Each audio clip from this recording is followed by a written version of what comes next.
Hello and welcome back to Gunfighter Life, my fellow gunfighters, professional gunfighters, semi-pro gunfighters, aspiring gunfighters. I hope that all is well in your life. As always, I am your host, Michael Melito. First and foremost, I am a Christian. This podcast comes at gunfighting the right way from a Judeo-Christian worldview and values. If you don't like it, you can either deal with it or turn it off and listen to something else. But you would miss out on today's episode. Been thinking on this episode for a while, and it's kind of going through a metamorphosis in my head, but I think the final title is going to be something like Balancing Skill and Stuff. Because you see, I think both are important, and you can get really skewed one way or another.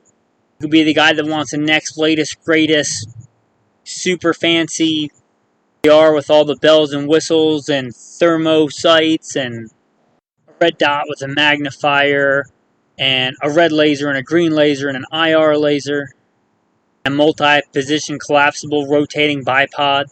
It never goes out and shoots it, never gets any formal training, never goes to any competitions. Or you can be the guy with a single shot Hawkins rifled muzzleloader that thinks he can stand toe-to-toe with anybody with an AR. You can get skewed on one side of that balance or the other. Today's episode will be, where is that balance point? Before we get into the actual episode, though, don't forget to like, subscribe, comment, leave a review of the podcast if you appreciate it, and if you want to, feel free to share this with somebody you think would find it beneficial. If you want to find out more, you can go to goodshepherdtraining.com. Instead of plugging all the different stuff, go to goodshepherdtraining.com. You can get a hold of me on there. You can check out more visual stuff on there, pictures, contact page, different things offered. With that, guys, get into a little bit of the bio. If you want to skip it, you can generally skip to around 4.5 minutes in. That should bring you, if not into, pretty close to into the main body, the subject of today's episode. First and foremost, I am a Christian. I make no apologies for that. It is first and foremost in my life, the greatest of all the commandments. Hear, O Israel, the Lord our God, the Lord is one, and you shall love the Lord your God with all your heart, with all your soul, with all your mind, and with all your strength. I don't apologize for that. I am an alpha male, and as such I follow the ultimate male, the ultimate alpha male, the greatest man that ever lived, Jesus Christ. A little bit about my background. In addition to that, I am a veteran. I've been to war. I served in both the United States Marine Corps in the infantry and the United States Army, both full-time and part-time National Guard. Joined at 17, went to war more than once. I also served in law enforcement. I worked as a police officer in L.A.P.D. doing patrol assignments and more specialized assignments, tracking down fugitives and those kind of jobs. So by God's grace, I've made it through some nasty places and times overseas and some dangerous streets in the States. Not because I'm better than any of the men that didn't, but because God chose to have mercy and grace on me. To God be the glory. Also served as a private contractor for the U.S. government. For an agency I won't specify. By God's grace, He got me through all that. In addition to that, I started competition shooting even before I joined the Marine Corps at 17. I've been blessed to win more shooting competitions than I can remember, both rifle and pistol. Mostly pistol are most of my competition and championship wins. But I have also competed in, muzzleloader, archery, shotgun, knife throwing, hatchet throwing. I've been very blessed with those talents, and I try and use them and multiply them. I've done quite a bit of hunting and outdoor, I guess we'd say, survival-type activities, hunting and fishing all over this beautiful country. I have been a professional hunter and guide. Not many people today can see they've been a professional exotic and big game hunter of things like bison and exotic animals, but I have been one, and I'm very blessed for that. I've also gone out into the wilderness, by God's grace, with a Bible and a shotgun, and not just survived, but thrived. Also a professional firearms instructor. For the United States Marine Corps, I was an urban warfare and desert warfare instructor under a Mojave Viper. I'm also a F.B.I. certified firearms instructor and have been for a lot of years. I'm certified by some other three-letter government agency. N.R.A. certified instructor. And I have taught at one of the big-name firearms shooting academies in the country. So I've been very blessed to win many competitions and be a shooting instructor for military, law enforcement, and civilians. I have served as a commander of a tactical team to stop active shooters in a fairly large metropolitan area. Blessed be the Lord my rock, who trains my hands for war and fingers for battle. Psalm 144. With that, let's get into today's episode. Skills versus stuff. Now, let's start off with a little bit of philosophy. Let's be circumspect to consider. Use the logic and reason and brain God's given us to reckon through this together. Now, obviously, to be a gunfighter, one needs a gun.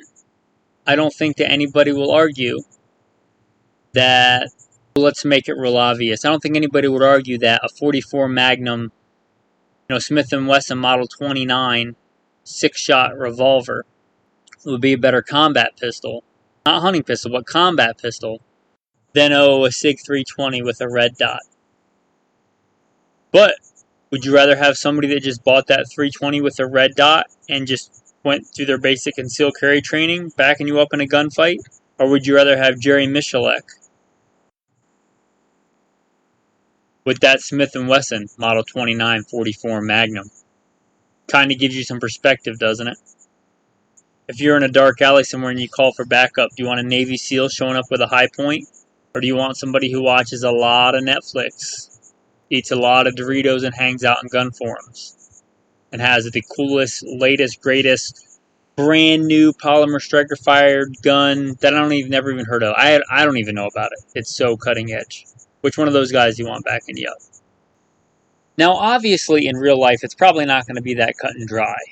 Most people are not carrying a Ford Smith & Wesson Model 29 44 Magnum as their concealed carry gun, as their go-to fighting gun, their home defense gun. Here's the other side of that. Don't kid yourself into thinking that skill is going to make up for everything. Saying, my Smith & Wesson Model 29 44 Magnum, that's a great gun, I'm not picking on it, I'm just using it because it's not a modern combat pistol. It's a great gun, it'd be a great hunting gun, it'd be a great hiking gun. But thinking, that's just as good, I can slow fire and make a nice tiny group at 7 yards when I go to the indoor range. That's just as good a fighting pistol as anything else. That's simply not the case. Even if you wanted to go with a revolver, and I've got a revolver in my pocket right now, one of my main go-to EDC guns is a Smith & Wesson 357 Magnum, the 360 PD. Scandium frame, super light, super powerful. But that 44 mag, just the weight and the recoil alone is going to hinder you. Thinking that it's always training and there can never be a hardware solution is also crutch. And I'm going to call myself out here on this. I have been fighting getting a red dot on a handgun. Now, I've run them on rifles, obviously, not obviously to you, but I've been running them on rifles for a long time. It's a private contractor. I ran an iron sights my first tour in Iraq, and I ran an Trijicon ACOG my second tour in Iraq. But I have been bucking the trend to run a red dot on a pistol for probably a decade. Thought they had no place on a fighting combat handgun. And I kind of had to be real with myself and realize they are kind of the way of the future. I attended some pretty hardcore pistol training, some pretty heavy-hitting guys. The main guy there, last time I took class with me, he was running irons, and this time he was running a red dot. And as you heard, I was a commander of a tactical team. I let my guys run red dots. I don't think everybody should be letting me. I'm not that vain. It just wasn't for me. I heard about some of these tests that they do and some of the torture tests and talking about like turning the gun over and dropping it on the red dot and it being fine and holding zero and not breaking. I've seen plenty of iron sights that if you drop them, the front sight breaks or comes off. They're at least as sturdy as a red dot as I was. If they're at least as robust as iron sights and they make you faster and more accurate, why am I still bucking that trend? So kind of calling myself out that I was stubborn. Probably a decade. Probably really been viable for about 4 years. I've just been kind of troglodyte, just stuck in my ways. I recently bought one, put it on a 22 so I could get some training in it and get a bunch of reps in with it without breaking the bank, because we all know we're in the ammo apocalypse that started in, 2020 and still kind of continues to the present day. And I ran it seriously for 1 day, and I could see the advantages of it. Thankfully, I'm not so old and stuck in my ways that I don't see the wisdom and advantages of better gear. Likewise, I'll dime myself out. When I was younger and first let's just say I was a fairly new police officer and I went to a shooting competitions because I wanted to be better. And I thought, oh, I'm a cop. I'm a pretty competent handgun shooter. And I got freaking schooled going to those shooting competitions. I mean, average cop is nowhere near as good a shooter as the average competitive competition handgun shooter. And you can argue with that and disagree with that because you like cops or whatever. And I was a cop for a lot of my adult life. The average competitive handgun shooter is so much far and above that. There are police officers that are very good handgun shooters if they take the time and train on their own. They're part of a specialized unit, that's pretty much all they do. But realize that most of a cop's job has nothing to do with guns or gunfighting or anything like that. It's mostly an administrative role and paperwork. That's not what makes TV shows exciting or whatever, but talk to any cop and ask them how much paperwork they do. That's just a reality. But anyway, in the early days, in my competitions, I always thought that, oh, I got to get the next new thing, the next new thing, the next new thing. If my group was off one day to the right, I would knock my sight over to the right. If my group was off one day to the left, I would knock my sight over to the left. Instead of just focusing on the fundamentals and becoming a better shooter and shooting and running that gear hard until I reached the limit of that gear. And then once I realized that the gear was holding me back, the gear was the weak link, and I could take advantage of better gear, then upgrading, which I think is the right approach. So if you bought a Glock and you haven't ever even run a Glock and a Glock trigger, just heard that they're bad, and the first thing you do is go out and buy a better trigger, I would say, yes, Glocks come with a pretty horrible trigger, in my opinion. Run that thing until the trigger is holding you back and you can shoot better than it, and then upgrade the trigger. That would be my advice to you. You don't have to do that. Obviously, you can do whatever you want. You got the money. You can buy any fancy drop-in trigger, do any trigger job on it you want, as long as it's legal and within whatever policy you operate under. I have a very good friend, John. I don't think that's being too descriptive. He is also a fellow gunfighter. There's very few actual gunfighters I know in real life that I would consider an actual, legit gunfighter. Even some people I know that are employed as gunfighters, I don't know that I would consider them actual gunfighters. But I consider John to be one. And I had wanted an STI for probably 10 years. If you don't know what an STI is, it's a very nice double-stack 1911. I had wanted one of those for probably close to a decade. I had been wanting one of those. And I finally got one a couple years ago. My friend John, and he is a very good friend. He was running a Glock, and he's run a Glock, and he's run a 320. Texted me, I believe, yesterday, and he sent me a picture that he had gotten an STI. And he said that he felt like he had finally gotten to the point as a shooter he could take advantage of that gun. And this is not an exact quote, but something to that effect. And I really respect that about that he said that. It shows a lot of wisdom on his part, because this man's had a lot of guns. But he said he waited to get that gun until he could take full advantage of it. And that's what I'm talking about. Some other things to consider about modding versus not modding your gun. I'm not a car guy, but I understand this about buying cars. If you buy something and modify it like a car, you're generally not going to get out of it the money that you put into the accessories or the modification. The same generally is true for guns. Guns can be a very good, very safe, very worthwhile investment. You know, a Glock 19 might as well be a couple ounces of silver. They hold their value very well. Your best bet if it's an investment is to get that Glock, put it in a box, put it away, don't do any mods to it. Leave that little copper-colored packing grease in there, and if you want to resell it in a couple of years, chances are you'll get your money or more back out of it because of inflation. Now, if you start doing a stipple job to it and taking a Dremel to it, which I'm not saying you shouldn't do, if you start doing those things to improve the ergonomics of that gun, just realize when you go to sell it, you're going to get less for it. Because although a lot of people mod their Glocks in those ways, the chances of you finding somebody that wants a Glock modded in that way is very slim, and usually they want to do it themselves. So just realize that.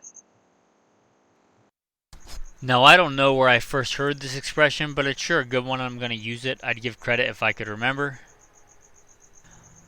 But it's don't look for a hardware solution to a software problem. If you have a flinch and you're pulling rounds low left, you need to fix that flinch before you try and find some doohickey or mechanism or gimmicky thing to fix that. You need to focus on the fundamentals. Every once in a while, it is your gear. Fix a problem, but if it's a software problem, you need a software solution, meaning fix yourself. Just a brief illustration of that. I have a recurve bow here in front of me. It does have sights on it, but it's a recurve bow. Practicing, I don't know, yesterday, a day or two ago, doesn't really matter. I was shooting, and I was shooting well, getting mostly bullseyes. Shot, and it was way off to the right. And I thought, oh, I must have thrown that one, and I shot another arrow, and it went right next to it, way over to the right. Well, that seemed good. I'm pretty decent at calling my shots, whether it's a bow or a pistol or a rifle or whatever. So I looked at my bow, and sure enough, the sight, I didn't know exactly where it was, but I knew what it was supposed to look like, and it was knocked way over. So inversely, you're not going to fix, I guess you could fix it with Kentucky windage, but you need the right solution for the right problem. If you have a software problem, you need a software solution. If you have a hardware problem, like something's broken or something's just not working, then you need that kind of solution. If you go to a shooting competition, pick the number one guy and get all his exact equipment, assuming it fits this person, and you give it to a novice person and have them run the exact same match, they're not going to get first place because they got the same gear. And I think there's a lot of that syndrome in the gun world and the gun culture. A lot of top competition shooters shoot STIs. There's a good reason they're fantastic guns. But if you think you getting an STI equals you being able to win a competition, no, you need the skill. Be able, like my good friend John said, you need to be able to take advantage of the accuracy, the speed, precision that weapon offers. One place that you can see this pretty clearly demonstrated is the different philosophies between American military of the past 50 years and the Russian military. Now, I really like the AK-47. It's a fantastic gun. But it has a lot of contrast with the AR-15. The M16 as it was adopted, yes, I know, in the military. The American military, or now the M4, is probably more common than the M16. That weapon, the AR, the M16, the M4, that family of weapons was designed for a professional, well-trained, standing army. Just look out what it takes to disassemble and reassemble that thing. All the little tiny parts. The AK, in contrast, was designed for a conscript army. People pressed into military service with much less military training. Look at the population and the size of Russia with all the different cultures and different languages. It was made for a conscript army. Now you should still clean and maintain and disassemble an AK-47. They're far easier and far simpler to disassemble and maintain. And here's the thing, even if you don't, the amount of them kicking around third world countries, Afghanistan, different places in Africa, they've been kicking around in those theaters for 50 years with mostly untrained users and still effective and still used, shows that philosophy of use. The fact that untrained forces put them to such good use shows their philosophy of use. The AR-15 can be a much more precise, much more accurate weapon. You're talking about a well-trained soldier, a well-trained Marine. When I was in the Marine Corps, we still shot iron sights when we went to qual. The expert, which by God's grace I qualified expert. We had to get hits on man-sized targets with iron sights with the M16 at 500 yards. I'd done quite a bit of competition shooting before, precision rifle competition shooting before I joined the Marine Corps. That weapon can do that. There's a little bit more reach than the AK-47. Average conscript soldier that has very little to no training is going to be able to do that anyway. So does that weapon give any real advantage to them, and does it give quite a few disadvantages? What are you looking to do with it? What are you looking at it for? Like the AR, I just did an episode entitled America's Rifle, the AR. And I think it's a better platform if you're going to train with it hard, if you're going to know its idiosyncrasies, if you're going to know that it requires much more maintenance, parts on it do wear out and break. If you know that and embrace that, you can wring more performance out of it. The reason most competition shooters run ARs. It's like an AK division or an AK match. Rare that you see AKs going toe-to-toe with ARs in competition. And like I said, unless they've got their own division. So which one's better for you? That really depends. A lot of preppers or a lot of survivalists, which I consider myself to be one, they really like the AK. I think it's a fantastic weapon. It does require less maintenance. Be honest with yourself. Are you going to train with it a bunch? Are you going to maintain it? Be able to take advantage of the added accuracy? If you take a well-trained sharpshooter expert rifleman, they can absolutely take advantage of those things. But if you put those both in the hands of a new shooter, flinching and closing their eyes when they pull the trigger. So the fact that the AR recovers faster than the AK is kind of a moot point for those people. It's going to be for somebody that's going to put it in their closet and maybe shoot it every couple years when their buddies get together and go out to the range. Maybe the AK is better for them because they aren't going to ring out the inherent benefits of the AR. Now, I'm not telling you what to get. If you want to support and you like the AR because it's American and it's American design and that's great. I'm talking about this from purely practical tactics standpoint. Maybe the AK would be better for that person. Obviously, if you're going to give it to somebody that's is not a gunfighter, is not going to train a ton, is not going to be that hardcore professional, then obviously the AK was made for what they call a conscript army. So that just illustrates what we're talking about here today, hardware versus software. You definitely can get advantages from good hardware, and I'm not begrudging you getting good stuff. I have a very nice Scar 17 sitting above my bed with a very nice Trijicon on it. I have 2 STIs because go-to fighting handgun. If it's your go-to of something, I think you should have 2. I'm not begrudging anybody good equipment. I encourage it. But I would encourage you to be honest with yourself and realize if it's a hardware problem or a software problem. You can see this in something demonstrated so clearly as a muzzle device. Like we talked about, the AR, the most common, or at least what I've been told is the most common, I don't know that for a fact, rifle in America. Most of them come with the military-style A2 flash hider. And that's fine. That's a perfectly good, perfectly serviceable, all-around flash hider. They cost like $10. Work pretty well. Does muzzle brake, reduce recoil, and muzzle climb better? A good, hardcore, PWS or other similar muzzle brake, reduce recoil, muzzle climb more? Yes, it certainly does. A good, fast, accurate shooter certainly can take advantage of that. But a brand new shooter, even if you take that A2 birdcage and screw it off and it's just a plain muzzle, and you put 2 rifles identical besides that, one's got no muzzle device on at all and one's got the best comp money can buy right next to each other, you give them to the new shooter, other than the sound signature when they pull the trigger, they probably aren't going to notice any difference at all. There's so much other things they've got to focus on. Have so far to go before they can really take advantage of that. It's kind of a moot point.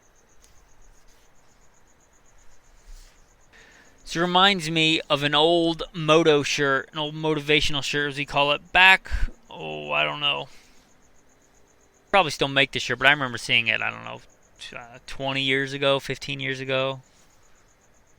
Just as a rough guess, I don't actually remember, but I was quite a bit younger, so it was a while ago. And it was a shirt I remember seeing, I believe, in the Marine Corps, and it said, "One mind, any weapon." Actually, now that I think about it, been the shirt of our instructors, or like combat instructors, hand-to-hand combat, knife combat, firearms training, but it said, "One mind, any weapon." Yeah, that's kind of a corny moto shirt, but that doesn't change the fact that motto is true. A skilled shooter is a skilled shooter. A skilled shooter can run an AK well, they can run an AR well, they can run a 1911 well, they can run a revolver well, they can run a Glock 19 well. Because they've mastered the fundamentals, and the fundamentals are kind of transient across all those platforms. They may be way more familiar with one than another. They may be way more familiar with a Glock than a revolver. Doesn't mean if they're a good shooter that they can't run both well, and they should be able to. The heart of a warrior is not the weapon. The heart of a warrior, we talked about Psalm 144, "Blessed be the Lord my rock, who trains my hands for war and my fingers for battle." The mindset, the mentality to be a warrior, something you're given, it's a gift. Weapon is just a tool. I'm a warrior first, then let's say if I'm an archer, if the string breaks on my bow, if I've got a just fight to win, I'll run up there with an arrow in my hand and stab the person, if that's all I got. Or I'll take the bow and beat them with it, if that's what needs to be done. The mindset to win the fight is more important. I'll keep that in mind. Like I said, I like stuff. I like American gun culture. I'm not a gun collector, but I enjoy the beauty of a beautiful firearm as much as a lot of people. I really enjoy that. But I just see the marketing and the hype of certain things, and I think a lot of people fall prey to thinking that is somehow going to make them a better warrior. It may help you take advantage of skills that you already possess. That's a good thing, but keep it in balance. Balance that stuff versus skill pendulum well. And we're all guilty of it. Like I said, I've been on both ends of it. But balance is part of being a good warrior, I believe. And this is just one of those aspects of that balance. With that, guys, thanks for listening to this kind of philosophical, hopefully made you think episode of Gunfighter Life. If you like this podcast, you may like a few others. The Alpha Male Podcast. It's about what it sounds like it's about. If you care about the important stuff, you can check out Simple Man Sermons, the preachings of a simple man called by God to share the good news of Jesus Christ. You can find those all at goodshepherdtraining.com. You can also support us on there if you feel so inclined. Don't feel like you have to, but if you want to support this community you're now a part of, feel free. These podcasts are free to listen to, and I like it that way, but sadly they're not free to produce, either in time or in money. So if you do support, I really genuinely, honestly am humbled, and I thank you for it. If you'd like to, again, go check out Good Shepherd Training, scroll to the bottom, there'll be a thing on how to support if you want. An easy and free way. Like, subscribe, comment, and if you think somebody else would enjoy this podcast, share it with them. Also, thankfully, my wife's job went fully remote this month, which is great. And although I've really enjoyed being a professional gunfighter and leader of a tactical team here in Las Vegas, that's the metropolitan area I was talking about, I very much want to get out of Las Vegas. If you guys know of any job opportunities, I'm sure God will provide, but who knows, maybe He'll provide through one of the listeners. With that, guys, thanks for listening. Until next time, have a blessed day. Oh, I almost forgot the tactical tip.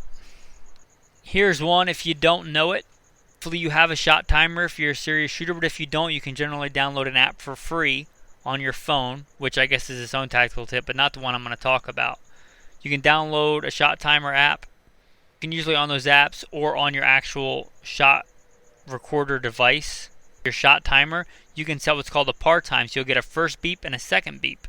If you're doing something like practicing your draw and you want to get your draw under, 0.8, 0.8 of a second, you want to go from holster, not touching your gun, to shot on target in 0.8 seconds or less, your par time for 0.8 seconds, and you be honest with yourself and you practice, and when that hammer falls, I'm old school, most of my guns have hammers, my handguns anyway, but if you hear that click, that striker or that hammer fall before that second beep goes off, then you can call your shots, know your front sight was somewhere in the acceptable area of that target, then that was a hit in that allotted amount of time. You all know how ammo is right now, and that's a good tip to help you become a better, faster, more accurate, more reliable shooter. So there you go, guys. Thanks for listening to Gunfighter Life.